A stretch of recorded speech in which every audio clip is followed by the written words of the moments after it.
రాజకీయాలు ఎప్పుడు నిశ్చలంగా ఉండవని ఆంధ్రజ్యోతి ఎండి రాధాకృష్ణ చెప్పిన మాట అక్షర సత్యం. ఆయన బాధ ఏంటంటే రాజకీయాల గురించి కాదు ఆయన బాధ, తెలుగుదేశం పార్టీ భవిష్యత్తు గురించి ఆయన బాధ. ఆయన ప్రధానమైనటువంటి బాధ ఏంటంటే వైఎస్ఆర్సీపీకి జగన్మోహన్ రెడ్డి లాంటి బలమైన నాయకుడు ఉన్నాడు. అదేవిధంగా జనసేన పార్టీకి పవన్ కళ్యాణ్ లాంటి చరిష్మా ఉన్న నాయకుడు ఉన్నాడు. తెలుగుదేశం పార్టీకి వచ్చేసి చంద్రబాబు నాయుడు గారు ఎంతో శక్తివంతంగా ఉన్నప్పటికీ కూడా 2029 తర్వాత ఆయన వయసు 80 దాటిపోతుంది. మరి ఇక్కడ పవర్ ట్రాన్స్ఫర్ జరగాలి. లోకేష్ గారు ఒక మర్రి చెట్టు, చంద్రబాబు నాయుడు లాంటి ఒక పెద్ద మర్రి చెట్టు కింద మరో వృక్షం ఎదగలేదు. అంటే చంద్రబాబు నీడలోనే ఉండిపోయాడు. ఆయన ఎదిగే పరిస్థితి కనపడటం లేదు. ఆయన కన్నా అన్ని అంశాలలో కూడా దూసుకుపోతున్నాడు కూటమిలో ప్రధాన భాగస్వామి అయినటువంటి పవన్ కళ్యాణ్ గారు. ఇంటెలిజెన్స్ రిపోర్ట్స్ కూడా కూటమి ప్రభుత్వం అధికారంలోకి వచ్చిన తర్వాత ఎన్నికల సమయంలో ఉన్నటువంటి పవన్ కళ్యాణ్ యొక్క సానుకూల ప్రజా మద్దతు కన్నా ఇప్పుడు అది ఇంకాస్త పెరిగింది. అదే సమయంలో తెలుగుదేశం పార్టీకి తగ్గింది.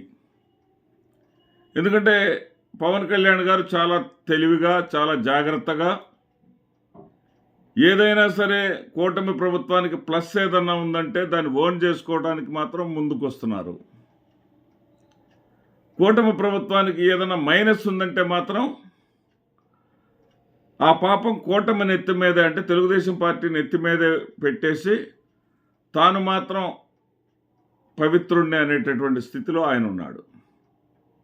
మనం చాలా చూసాం. లడ్డూ విషయం తీసుకుందాం. లడ్డూలో ఏదో కల్తీ జరిగిందనగానే ఆయన సాక్షాత్తు సనాతన అవతారం ఎత్తేశాడు, మెట్లను శుద్ధి చేశాడు. అంటే భారతీయ జనతా పార్టీలో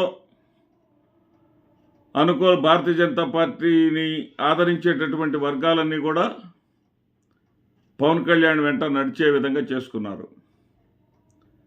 అదేవిధంగా సీజ్ ద షిప్ అంటూ బియ్యం పైన హడావుడి చేశాడు. అదేవిధంగా వైసీపీ హయాంలో మనం గొడవ చేయటమే కానీ, మనం గోల చేయటమే కానీ తిరుమలలో ఏ విధమైనటువంటి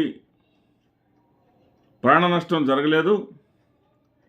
ఆఖరికి కరోనా కష్టకాలంలో కూడా చాలా నైపుణ్యంగా, చాకచక్యంగా జగన్మోహన్ రెడ్డి గారు మంచి పరిపాలన అందించారు. కరోనా సమయంలో కూడా ఒక్క మరణం కూడా జరగకుండా చర్యలు తీసుకున్నాడు. అలాంటిది తొక్కిసలాట కారణంగా ఏకాదశి టోకెన్ల ఇష్యూలో 6 చనిపోవటం అనేటటువంటి మహా అపచారం జరిగిపోయింది, ఘోరమైనటువంటి అపచారం జరిగిపోయింది. దీనికి నేనే క్షమాపణ చెప్తున్నాను. మరి టీడీపీ అంటే చంద్రబాబు నాయుడు గారు నియమించినటువంటి చైర్మన్ గారికి కానీ, అక్కడ ఉండేటటువంటి ఈ జేఓ గారికి కానీ, జేఈఓకి కానీ, వాళ్ళకి ఎవరికి కూడా ఏ విధమైనటువంటి ఆప్షన్ లేదు. వాళ్ళు కూడా క్షమాపణ చెప్పి తీరాల్సిందే అని చెప్పేసి పవన్ కళ్యాణ్ గారు పట్టుబట్టేశారు. ఇదంతా కూడా ఒక రకంగా ఇరిటేషన్లోకి వెళ్ళిపోయారు ఎవరు, తెలుగుదేశం పార్టీ వాళ్ళు. సహజంగా ఒక పార్టీ అధికారంలోకి వచ్చిన తర్వాత పార్టీలోనే వర్గాలు ఉంటాయి. వర్గపోరు పార్టీలలోనే అంతర్గతంగా తప్పదు. అలాంటిది కూటమిలో మిత్రపక్షాల మధ్య ఉండటం అనేది సహజమైనటువంటి పరిణామం. కూటమిలో ఉండేటటువంటి 2 పక్షాలు ఏ పక్షానికి ఆ పక్షం బలపడాలని కోరుకోవటం రాజకీయంగా అత్యంత ఆవశ్యకమైనటువంటి విషయం. ఇరుపక్షాలు కూడా వాళ్ళ పార్టీలు బాగుండాలని కోరుకుంటారు తప్ప వాళ్ళు బలహీనమయ్యి వేరే పార్టీకి బలపడేటటువంటి అవకాశం వాళ్ళు ఇవ్వరు. అదేవిధంగా పవన్ కళ్యాణ్ గారు అంది వచ్చినటువంటి ప్రతి అవకాశాన్ని తీసుకుంటున్నారు. పాజిటివ్ అంశాలు అయితేనేమో తాను ఓన్ చేసుకుంటున్నాడు. నెగటివ్ అంశాలు అయితేనేమో తెలుగుదేశం పార్టీ మీదకు నెట్టేస్తున్నారు. ఆయన రాజకీయంగా చాలా చాకచక్యంగా చాలా జాగ్రత్తగా ఉంటా ఉన్నారు. కానీ ఇది రుచించట్లా టీడీపీ శ్రేణులకు, టీడీపీ నాయకులకు. టీడీపీ కార్యకర్త లాంటి రాధాకృష్ణకి ఇంకెక్కడ నచ్చింది అది. అందుకనే రాధాకృష్ణ ఏమంటున్నారంటే ఈ ట్రాన్స్ఫర్మేషన్ జరగాలి. ఏదైతే వారసుడు లోకేష్ అని నిర్ధారించుకున్న తర్వాత లోకేష్కి అధికారాలు ఇప్పుడున్నటువంటి కాకుండా అంతకు మించి అధికారాలు రావాలి. ఎందుకంటే మొన్న ఇటీవల ప్రధానమంత్రి విశాఖపట్నం వచ్చినప్పుడు చూసాం మనం. విశాఖపట్నంలో వెలిసినటువంటి పోస్టర్స్ కానివ్వండి, బ్యాక్డ్రాప్లో ఏది డయాస్ మీద ఉంచినట్టు బ్యాక్డ్రాప్ పోస్టర్ కానివ్వండి చూసుకుంటే ఈ నలుగురు వ్యక్తుల ఫోటోలతోనే ఉన్నాయి. నలుగురు వ్యక్తులు ఎవరు?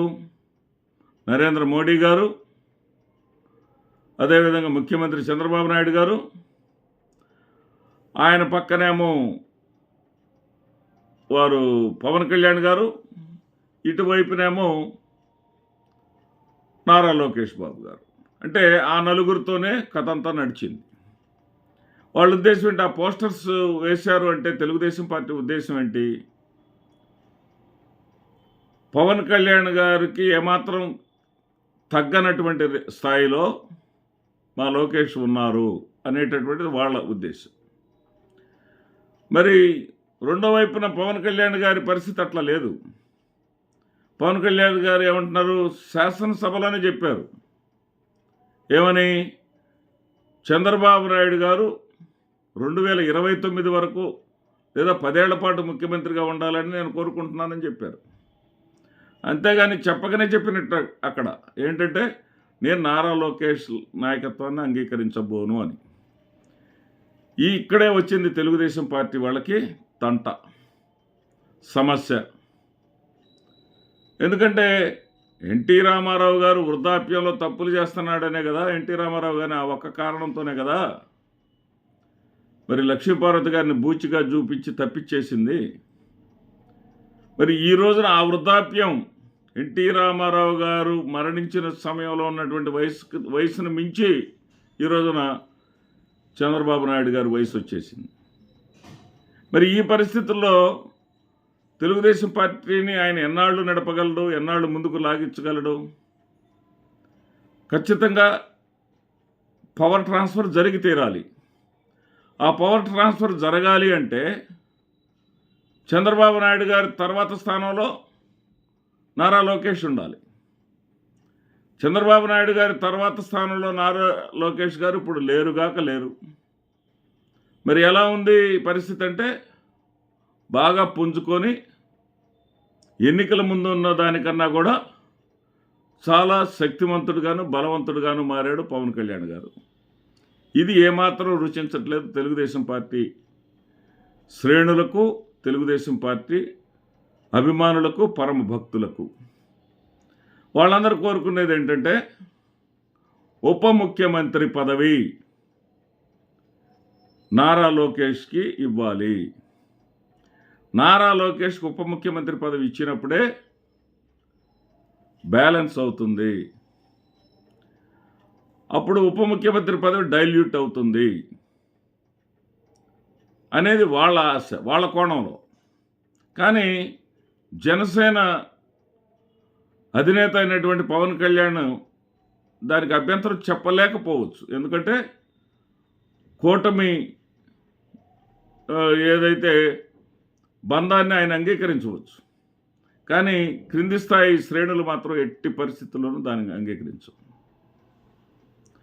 పవన్ కళ్యాణ్ గారు పెరుగుతున్నారు కాబట్టి పవన్ కళ్యాణ్ గారికి చెక్ పెట్టడం కోసమే లొకేషన్ తీసుకొచ్చారనే దాన్ని ఖచ్చితంగా వీళ్ళు ఆలోచిస్తారు. ఆ దిశగా వీళ్ళ ఆలోచనలు ఉంటాయి. వీళ్ళు ఎట్టి పరిస్థితుల్లోనూ కూడా లోకేష్ని పవన్ కళ్యాణ్ గారికి ప్రత్యామ్నాయంగా చూపించడాన్ని మాత్రం వీళ్ళు అంగీకరించరు. వీళ్ళు ఎట్టి పరిస్థితుల్లోనూ దాన్ని ఒప్పుకోరు. మరేం చేయాలా? చంద్రబాబు నాయుడు గారు ఏదో కార్యకర్తలు అనుకుంటున్నారనో, అభిమానులు అనుకుంటున్నారనో, రాజకీయంగా తొందరపాటు అడుగులేసేటటువంటి వ్యక్తి కాదు అతను. చాలా లోతైనటువంటి వ్యక్తి, చాలా లోతుగా నిశితంగా ఆలోచించి అడుగులు వేసేటటువంటి వ్యక్తి. కానీ ఆయనకు కూడా ఒక నిర్ణయం తీసుకోక తప్పని పరిస్థితులు మాత్రం, ఒత్తిడి మాత్రం శ్రేణుల నుంచి వస్తూ ఉందన్నది కాదనలేని సత్యం. ఆ ఒత్తిడి మేరకు ఖచ్చితంగా తప్పనిసరి పరిస్థితుల్లో నారా లోకేష్ గారిని ఉప ముఖ్యమంత్రి చేసి తీరాల్సిందే. లేదా ఒకే ఒక ప్రత్యామ్నాయం ఉంది దీనికి. ప్లాన్ బి అంటామే, ఆ ప్లాన్ బి ఉంది. ఏంటంటే తెలుగుదేశం పార్టీ రాష్ట్ర అధ్యక్షుడిని చేయటం.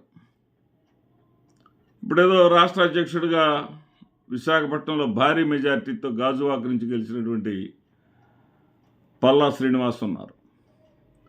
అతనిని